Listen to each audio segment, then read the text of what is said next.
அனைவருக்கும் வணக்கம். இன்னைக்கு நம்ம ஒரு மாவு ரெசிபி பற்றி தான் நம்ம பார்க்க போகிறோம். அதாவது எனக்கு தனித்தனியாக அரைக்க விருப்பம் இல்லை. இட்லிக்கு தனியாக, தோசைக்கு தனியாக எனக்கு அரைக்க விருப்பம் இல்லை. அதே போல் தனித்தனியாக ஊற வைக்கவும் எனக்கு விருப்பம் இல்லை. அப்படிங்கிறவங்க இந்த ரெசிபியை ட்ரை பண்ணுங்கள். ஒரே மாவில் பஞ்சு போல் இட்லியும் கிறிஸ்பியான தோசையும் சுடுறதுக்கான மாவு எப்படி ரெடி பண்ணுறதுன்றதை பற்றி தான் நான் உங்களுக்கு காட்ட போகிறேன். அதுக்கு இங்கே பார்த்தீங்கன்னா ஒரு அழகு பச்சரிசி எடுத்து வச்சுருக்கேன், இட்லி பச்சரிசி. அதே மாதிரி இட்லி புழுங்கல் அரிசி ஒரு அழகு எடுத்து வச்சுருக்கேன். அதே அழகில்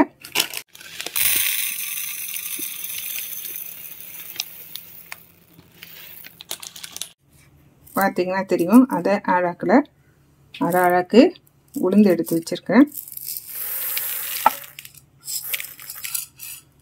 அதுக்கு பிறகு பார்த்தீங்கன்னா 1.5 டேபிள் ஸ்பூன் அளவுக்கு நான் துவரம்பருப்பு எடுத்து வச்சுருக்கேன்.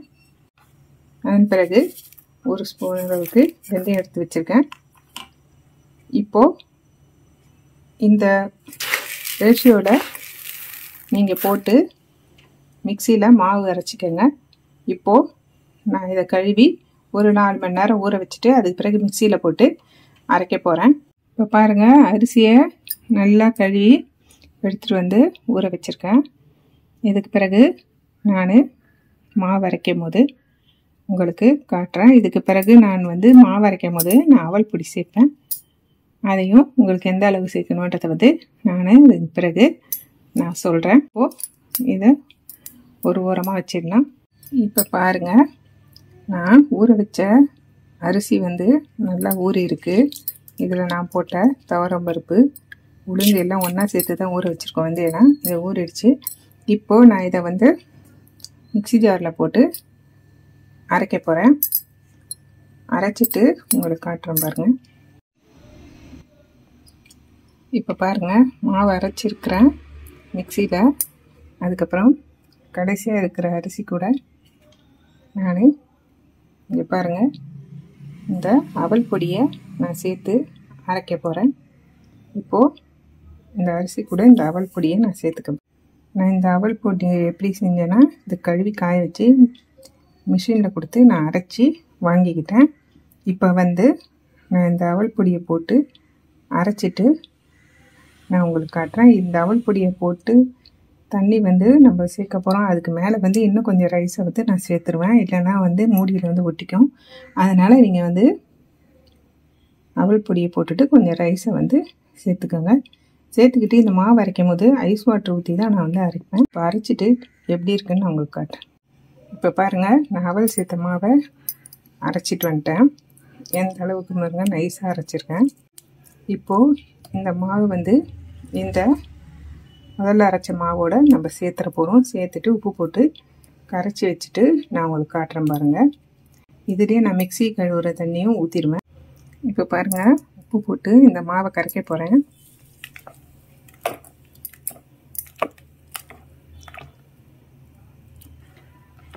மாவு பார்க்க கொஞ்சம் தண்ணியாக இருக்க மாதிரி தான் தெரியும். ஆனால் நான் உங்களுக்கு நாளைக்கு புளிச்ச பிறகு நான் உங்களுக்கு காட்டுறேன் பாருங்கள். இந்த ஒரு மாவுலேயே நம்ம இட்லி தோசை எல்லாமே செஞ்சுக்கலாம். சாஃப்டான இட்லி, கிறிஸ்பியான தோசை எல்லாம் நம்ம மிக்சியில் அரைச்சி செய்யலாம். இதை நான் இட்லி ஊற்றி காட்டுறேன், தோசை சுட்டும் உங்களுக்கு காட்டுறேன் பாருங்கள். இப்போது இதை கரைச்சிட்டு மூடி வச்சுட்டு உங்களுக்கு காட்டுறேன். இப்போது மாவை நம்ம மூடி ஒரு பக்கமாக நம்ம வச்சுட்டு மறுநாள் இட்லி சுடும்போது நம்ம எப்படி இருக்குன்னு எடுத்து பார்க்கலாம். இப்போ பாருங்கள், மாவு எந்த அளவுக்கு புளிச்சு எடுத்துருக்கு பாருங்கள். பொங்கி நான் உங்கள்கிட்ட காட்டும் போது தண்ணியாக இருக்கிற மாதிரி இருந்துச்சு. இப்போ எப்படி இருக்குது பாருங்கள்.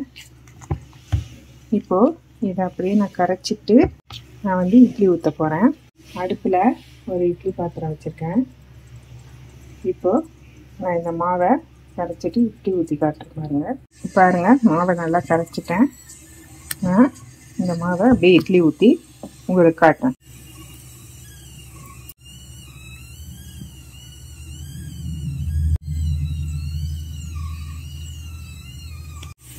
இப்போ பாருங்கள், நான் இட்லியை வந்து எல்லா பிளேட்லையும் எல்லா குழியிலையும் ஊற்றி வச்சுருக்கேன். இப்போது இதை நான் மூடி போட்டு வேக வைக்க போகிறேன். இந்த மாவில் செஞ்ச அந்த இட்லி எப்படி இருக்குன்றதை வந்து நான் வெந்த பிறகு நான் உங்களுக்கு காட்டுறேன். அப்போது அது இட்லி வேகட்டும். இப்போ பாருங்கள், இட்லி வெந்துருச்சான்னு பார்க்கலாம். பார்த்தீங்கன்னா தெரியும்.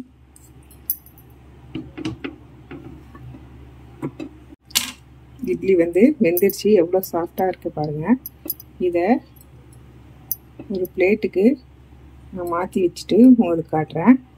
இதே மாவு வச்சு தான் நான் வந்து கிறிஸ்பியாக தோசையும் உங்களுக்கு ஊற்றி காட்ட போகிறேன்.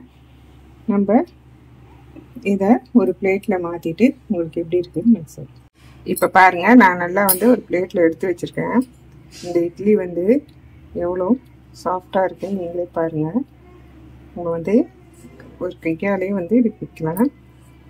பாருங்கள் எந்த அளவுக்கு இது சாஃப்டாக பஞ்சு மாதிரி இருக்குது பாருங்கள். நான் சூடு தாங்கலை, கை எவ்வளோ சாஃப்டாக இருக்குன்னு நீங்களே தெரிஞ்சுக்கலாம்.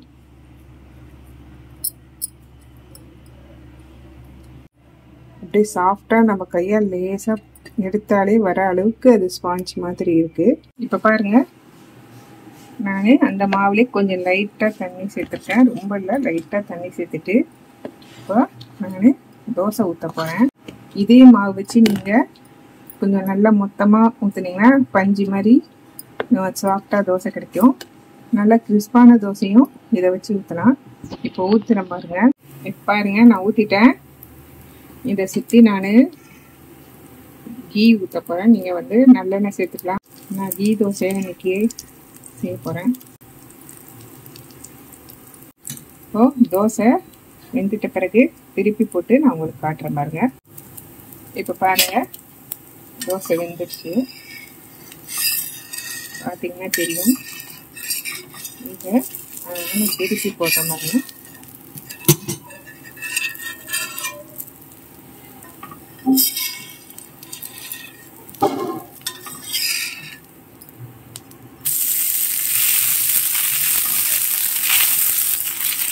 பாருங்க. நல்லா தோசை எவ்வளோ கிறிஸ்பாக வருதுன்னு பாருங்கள்.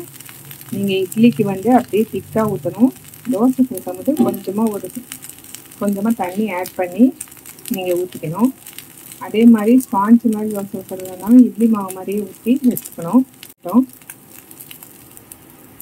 பாருங்க, இது வெந்துடுச்சு. எந்த அளவுக்கு தோசை எப்படி இருக்குது பாருங்கள், கிறிஸ்பாக ஹோட்டலில் நம்ம வாங்குற தோசை மாதிரியே இருக்கும். இப்போ பாருங்கள், நான் தோசை எடுத்து வச்சிட்டேன். எந்த அளவுக்கு கிறிஸ்பாக இருக்குன்னு பாருங்கள். இப்படி வருது, கையால் விட்டவுடனே வருது. இதை எடுத்து முன்னால் எடுத்தேன்னா ஒன்றும் இது அது கிறிஸ்பாக தான் இருக்கும். அதே மாதிரி சாஃப்டான இட்லி பாருங்கள், சாஃப்டான இட்லி. இதை வந்து நான் ஆட்டுக்கால் சூப்போடு சர்வ் பண்ணியிருக்கிறேன். இன்றைக்கி எங்கள் வீட்டில் இதுதான் டிஷ்ஷஸ், அதனால் ஆட்டுக்கால் சூப்போடு நான் பண்ணியிருக்கேன். ஆட்டுக்கால் சூப்போட இந்த இட்லி தோசை சாப்பிட்றதுக்கு ரொம்ப டேஸ்ட்டாக இருக்கும்.